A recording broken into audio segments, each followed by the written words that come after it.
আপনারা এই মুহূর্তে দেখতে পাচ্ছেন আমার হাতে কিন্তু দুটো আধার কার্ড রয়েছে, ঠিক আছে? তো এই আধার কার্ড দুটো কিন্তু দুজন ব্যক্তির নয়, এই আধার কার্ড দুটো কিন্তু একজন ব্যক্তির। তো এখানে আধার কার্ড দুটোর মধ্যে কিন্তু একটা আধার কার্ডকে গ্রহণযোগ্যতা বলা হবে এবং একটাকে কিন্তু গ্রহণযোগ্য হিসেবে ধরা হবে না। কেন? এটা আপনার সাথেও হতে পারে, ঠিক আছে? তো আপনারা জানেন যে বর্তমানে যে নামের যে আমাদের টাইটেল গুলো থাকে সেই টাইটেল গুলো কিন্তু বড় করে না লিখে অনেকে কিন্তু শর্ট ভাবে লেখে, মানে ছোট্ট করে সংক্ষেপে লিখে দেয়, ঠিক আছে?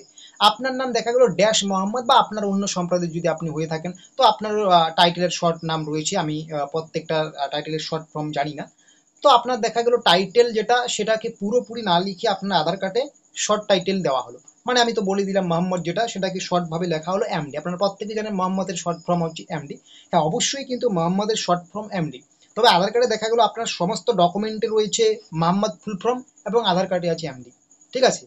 তো এতে কিন্তু আপনাদের সমস্যা হবে। অনেকেই বলবেন মোহাম্মদ এমডি একই, কিন্তু আপনি যখন কোনো কাজে যাবেন, একটা এক্সাম দিতে যাবেন, যখন আপনাকে ঢোকানো হবে সেখানেও আপনাকে জিজ্ঞাসা করবে কেন এখানে মোহাম্মদ, কেন এখানে এমডি, ঠিক আছে?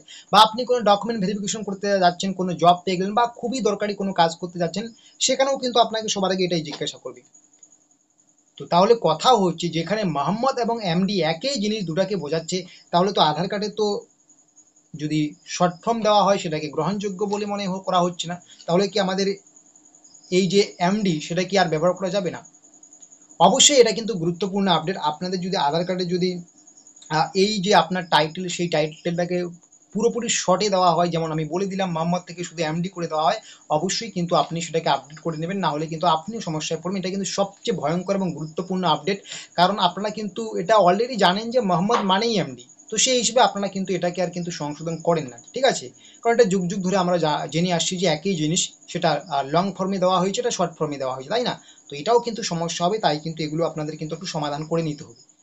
তো এটাই হচ্ছে সবচেয়ে আজকে বড় আপডেট আপনাদের কিন্তু। সেই রকম যদি আপনার যদি অরিজিনাল যে টাইটেল রয়েছে সেই টাইটেলটাকে যদি আপনার আধার কার্ডে শর্ট করে দেওয়া হয়, সেটা কিন্তু অবশ্যই কি বলবো সংশোধন করে নেবেন। শুধু আধার কার্ড নয়, যে কোনো ডকুমেন্টে আপনার যা অরিজিনাল যে সে টাইটেল, যেটা আপনার অরিজিনাল সার্টিফিকেট, আমি বলবো মাধ্যমিকের সার্টিফিকেট বা অন্যান্য যে আপনার বার্থ সার্টিফিকেট রয়েছে, অরিজিনাল সার্টিফিকেট যেটা, সেখানে যে টাইটেলটা আছে আমি মনে করবো বা আপনাদেরকে বলবো যে সেই টাইটেলটাই যেন সমস্ত ডকুমেন্টে থেকে যায়।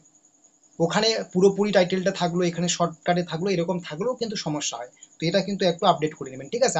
আশা করি আজকের এই যে আপডেটটা আপনাদের শেয়ার করলাম আধার কার্ড নিয়ে, খুব ভালো লেগেছে এবং আপনারা এখান থেকে উপকার হয়েছেন এবং আপনারা প্রত্যেকে এটাকে আপডেট করে নেবেন।